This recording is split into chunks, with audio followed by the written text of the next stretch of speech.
శ్రీ సచ్చిదానంద సద్గురు సాయినాథ్ మహారాజ్ की జై. జై గురుదేవ దత్త సాయినాథ్ మహారాజ్ की జై. సాయి స్వరూపులారా, ప్రేమ స్వరూపులారా, అందరికీ నా ఆత్మీయ వందనం. మనం దక్షిణామూర్తి స్తోత్ర వివరణలోకి ప్రవేశిద్దాం. విశ్వాన్ని ఏ దృష్టి చేత ఎలా చూస్తున్నామనేది గత స్తోత్రంలో చెప్పుకున్నాం. ఇప్పుడు విశ్వమంతా భగవంతుడు మినా ఇంకా మరి ఏమీ లేదు, అది ఎలా దృష్టితో చూడగలగాలి అనేటువంటి విషయాన్ని ఈ స్తోత్రంలో మనకి తెలియజేస్తూ ఉన్నారు. భూరంభాంశనలో నిలోంభ మహర్నాదో హిమాంసు పుమాన్ ఇత్యాభాతి చరాచరాత్మకమిదం యస్సైవ మూర్తష్టకం నాణ్యత్కించన విద్యతే విమృశతాం యస్మాత్ పరస్మాద్వివోః తస్మై శ్రీ గురమూర్తయే నమ. ఇదం శ్రీ దక్షిణామూర్తయే నమః. ఇక్కడ భగవంతుడు పంచభూతాలను, ఈ విశ్వం అంతా కూడా, ఈ దృశ్యమాన జగత్తు కూడా మనకు చెప్పినట్లు దృశ్యం ఎప్పుడైతే విశ్వం దర్పణంలో చూసేటువంటి ఆ విశ్వము ఇక్కడైతే బాహ్యంలో ఎలా ఉందో దర్పంలో అదే ప్రతిబింబిస్తుంది అని కదా చెప్పారు. అట్లా ఈ విశ్వమంతా నిండి ఉన్న పరమాత్మ, ఆకాశంలో ఉన్న సూర్యుడు, మనం గతంలో చెప్పుకున్న వీడియో, ఆకాశంలో ఉన్న సూర్యుడు మన అద్దంలో ప్రతిబింబించే సూర్యుడు, ఆ సూర్యుడు యొక్క ఆయన మాత్రం ఏమంటాము, ఆకాశ సూర్యుడి ప్రకాశం అంటాము. ఇక్కడిది బింబ ప్రకాశము అంటాం. బింబము, ఆ బింబము చేత సృష్టింపబడిన వెలుగులు. అలా అంతా ఆవిర్భవించినటువంటి పరమాత్మ ఎక్కడున్నాడు? ఇక్కడ ఏం చెప్పాడు శంకర భగవత్పాదులు? భూమి, జలము, అగ్ని. అందుకే ఆయన ఏమన్నాడు? నీటిలో రుచిని నేనే, జలములో రుచిని నేనే అన్నాడు మన శ్రీకృష్ణ పరమాత్మ భగవద్గీతలో. జఠరాగ్నిని నేనే అన్నాడు, అగ్నితత్వం. ఇలా ఆయన భూమి, జలము, అగ్ని, వాయువు, ఆకాశము, సూర్యుడు, చంద్రుడు, జీవుడు అనేది ఆ చరాత్మకమగు ప్రపంచమే ఎవని యొక్క 8వ రూపంగా ప్రకాశిస్తున్నదో యస్సైవ మూర్తష్టకం అన్నాడు. ఇవి లేని దేవదన ఉందా? ఈ పంచభూతాలనేవి లేకుండా జీవుడుగా, మానవుడుగానే అన్ని సమస్తాన్ని సృష్టించగల సమర్థులు అనుకునేటువంటి మనము దేన్నైనా సృష్టించగలమా? అవి లేకుండా జీవించగలమా? ఇక్కడ చల్లని కాసేపు మన లోపల ప్రాణవాయువు సంచరిస్తుంది, బాగానే ఉంది. ఒకసారి బాహ్యంలో గాలి సంచారం లేనప్పుడు మన పరిస్థితి ఎలా ఉంటుందో చూడు, ఉక్కిరి బిక్కిరిగా ఉంటుంది. అప్పుడు చల్లని గాలి ఒకటి మనల్ని స్పృశిస్తుంది. అప్పుడు ప్రాణం హాయిగా ఉంది అంటాం. ఆ స్పృశించినప్పుడు ఒరే ఇదే కదా భగవంతుడంటే అనేటువంటి భావన మనలో జనించగలుగుతుందా? జనించాలి. అంటే నీరు రుచిని ఆయన ఆ నీటిలో ఉన్నటువంటి రుచిని నేనన్నాడు కదా శ్రీమన్నారాయణుడు. అట్లా అవి తీసుకున్నప్పుడు, ఆ జలాన్ని మనం స్వీకరించినప్పుడు మన దాహార్తి తీరి స్వాంతన చిక్కుతుంది కదా. అబ్బా భగవంతుడు ఇలా మనం అనుకుంటాం ఎంతసేపటికి ఒక విగ్రహంలోనో, ఇంకొక పూజల్లోనో, ఇంకొక దానిలోనో వచ్చేస్తుందని. ఇప్పుడు మనం అంతా కదా అదే కదా. ఈనడం కార్తీక మాస వ్రత మహత్యాన్ని మనం తెలుసుకుంటే ఏమనుకున్నాం? కార్తీక మాసం దీపం చేస్తే ఇంకోటి. ఇక్కడ కానీ దక్షిణామూర్తి స్తోత్ర వివరణలోకి వచ్చేటప్పటికి ఏ పూజలు జపతపాలు ఇక్కడ చెప్పలేదు. ఇక్కడ చెప్పింది కేవలం ఆత్మతత్వాన్నే. ఆత్మతత్వం ఎలా చెప్తున్నాడు? అయ్యా బాహ్యంలో ఉంది నువ్వే, అంతరంగంగా ఉంది నీవే, నీ విరాట్ స్వరూపమే ఇదంతా అని చెప్తూ ఉన్నాడు. ఇక్కడ భూమి, జలము, అగ్ని, వాయువు, సూర్యుడు ప్రకాశిస్తున్నాడు కదా. ఆ ఆకాశంలో ఉన్నటువంటి అనంతతత్వాన్ని, గాలి, నీరు, ఇవన్నిటినీ ఇస్తూ ఉన్నటువంటి ఆ దక్షిణామూర్తి అంటే ఆయన ఇంకోటి కూడా చెప్పాడు శ్రీకృష్ణ పరమాత్మ భగవద్గీతలో, నా యొక్క ఇది 8 ప్రకృతిలో 8 రూపములుగా ప్రతిబింబిస్తూ ఉంది. భగవద్గీత అధ్యాయాలు అక్కడక్కడ టచ్ చేస్తున్నాం కాబట్టి కొంచెంగా చెప్పగలుగుతున్నాను. అందుకనే 8 ప్రకృతులుగా ఉంది అంటాడు. ప్రకృతిలో 8 రూపాలుగా ఉంది. అనిలుడు అంటే అగ్ని. అక్కడ చక్కగా స్తోత్రంలో చెప్పాడు చూడండి. భూరంభాంశ నలో అనిలో. ఆకాశం, అంబరం అంటే ఆకాశం. ఇలా అగ్నిలోను అన్నింటిలో తానై ఉన్నటువంటి పరమాత్ముని గుర్తించగలిగినటువంటి ఇది ఇక్కడ రావాలి. వాస్తవానికి సముద్రంలో ఉన్నటువంటి జలానికి, పిల్ల కాలువల్లో ఉన్నటువంటి జలానికి, నదుల్లో ఉన్నటువంటి జలము ఇవన్నీ ఉన్నాయి కదా. ఇవన్నీ వెళ్ళి దేన్ని ఎందుకు కలుస్తున్నాయి? పిల్ల కాలువలు వెళ్ళి నదిలో కలుస్తాయి, నదిలో వెళ్ళిన ఉన్నటువంటి సముద్రంలో కలుస్తాయి. అంటే ఇక్కడ మనం కూడా అదే ప్రక్రియ కొనసాగుతుంది పరమాత్ముడికి మనకి మధ్యన.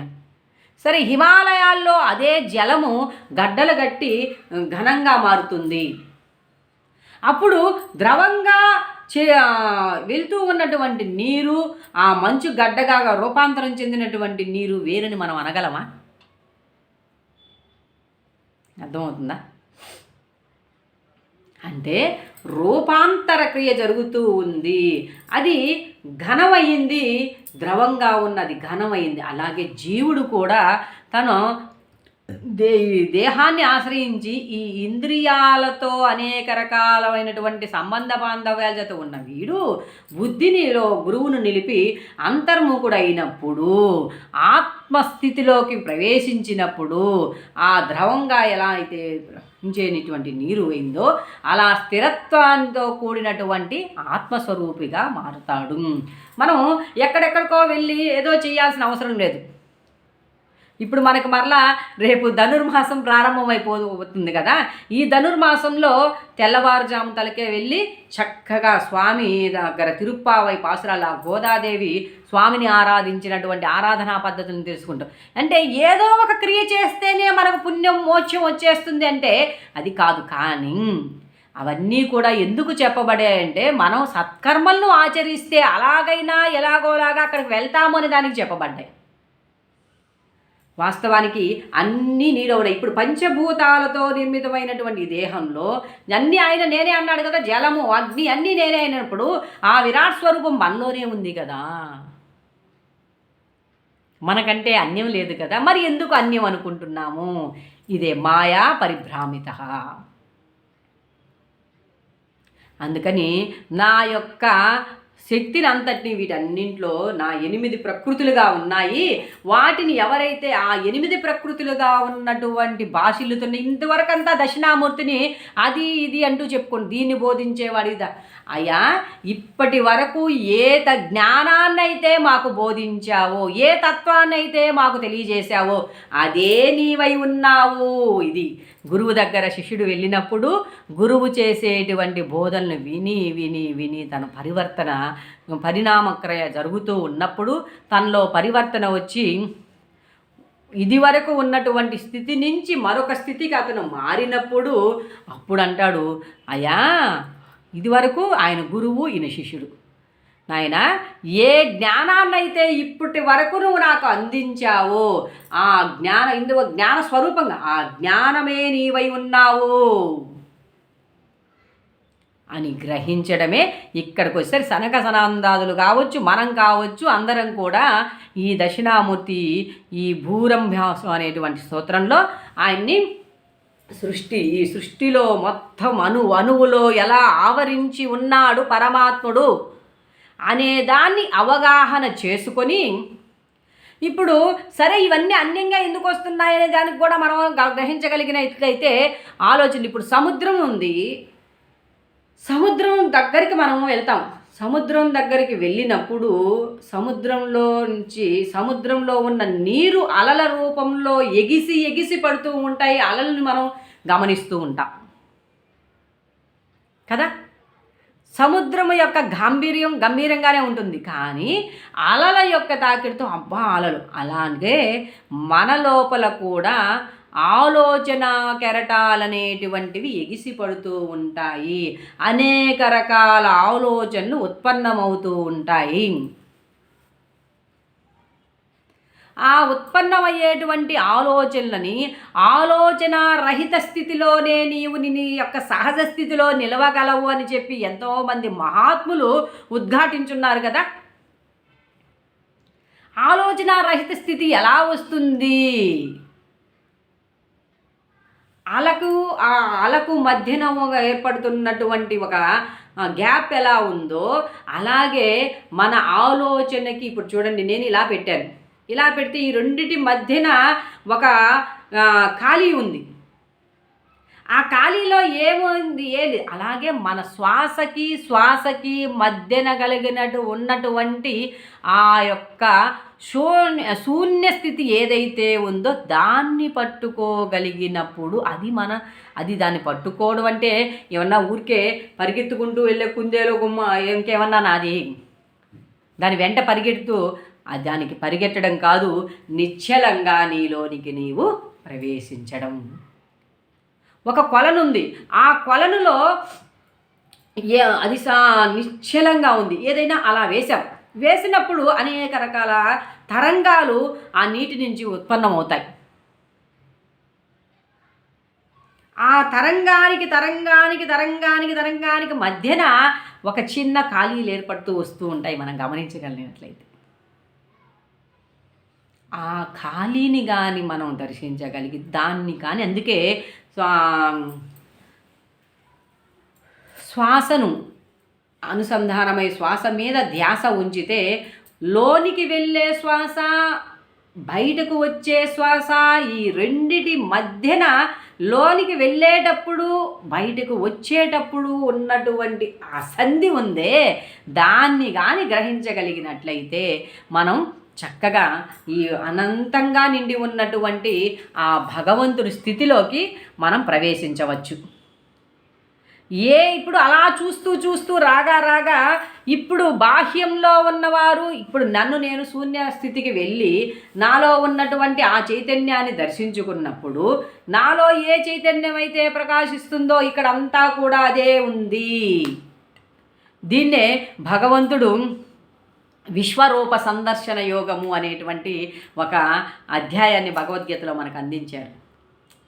చెప్పందే లేదండి భగవద్గీత. అసలు శంకర భగవత్పాదులు చెప్పని సిద్ధాంతాలు లేవు, ఉపనిషత్తులు లేవు, ఆయన చెప్పని వ్యాఖ్యానాలు లేవు. అలా సాక్షాత్ భగవంతుడే విశ్వరూప అంటే ప్రతి కనిపించేటువంటి సృష్టిలో ప్రతిదీ కూడా భగవంతుని యొక్క ఉనికే అని గమనించి గ్రహించి దాని యందు నిలిచి ఉండడం. బాగా మాటలు కదా, చక్కగా ఆ చదువుకున్న దాన్ని విన్నదాన్ని కొంచెం కానీ దాన్ని అనుభవించాలి. అందుకే మన గత స్తోత్రంలో కూడా చెప్పాను, జపతపాలను ఆశ్రయించాలి, ధ్యానాన్ని ఆశ్రయించాలి. ఉరుకుల పరుగుల జీవితంలో కాసేపు నీలోనికి నువ్వు ప్రయాణం చేయనాయనా. ప్రశాంతంగా ప్రయాణం చేస్తే నీలో దివ్యమై నిత్యమై భవ్యమై వెలుగుతున్నటువంటి ఆ భగవంతుని శక్తితో నువ్వు అనుసంధానం కాబడుదువు. అప్పుడు ఈ యొక్క ఏదైతే ఉందో ఇందాక అనుకున్నాం కదా, కార్యకారణ సంబంధం, ఆ కార్యము కారణం అన్నీ కూడా ఏకమైపోతాయి. అనుభవించేవాడు, అనుభవించబడేది అన్నీ కూడా ఏకమైపోతాయి. అదే ఇక్కడ చెప్పాడు నాయన, సృష్టిలో ఉన్నటువంటి నా యొక్క విరాట్ స్వరూపాన్ని దర్శించండి అని చెప్పి ఆయన ఎలా విన్నాడు? అన్నిట్లో ఉన్నటువంటి దాన్ని ఆ భిన్నత్వంలో కాకుండా ఏకత్వంగా ఎవరైతే గ్రహించారంటే, అయ్యా నువ్వు మొదటి నుంచి చెప్పుకుంటూ వస్తున్నటువంటి ఆ బీజశాంతిరివాంకురో రాహుగ్రస్త దివాకరేందో మాయా అసల్ కల్పార్థ జగత్ అన్నాడు. ఎస్తైవ స్ఫురణ మాత్రే అని. కల్పార్థకం అంటే ఏదైతే ఉందో దాన్నన్నింటినీ కూడా తీసివేయడం. వీటన్నిటినీ ఇచ్చేటువంటి వాడివి ఓ దక్షిణామూర్తి, నీకు మా హృదయపూర్వకమైనటువంటి నమస్సుమాంజలి అని తెలియజేసుకుంటూ వస్తూ ఉన్నాం. ఇలా దక్షిణామూర్తి స్తోత్రాన్ని ఆయన ఇచ్చిన అవగాహన మేరకు మీకు అందించేలా చేసినటువంటి సమస్త విశ్వ గురుమండలికి కూడా హృదయపూర్వక ధన్యవాదాలు తెలియజేసుకుంటూ, ఇంకా దీని నుంచి అనంతమైన జ్ఞానాన్ని నాకు అందజేయమని ఆ దక్షిణామూర్తిని అర్థిస్తూ ఈ యొక్క జై సాయిరాం, జై జై సాయిరాం.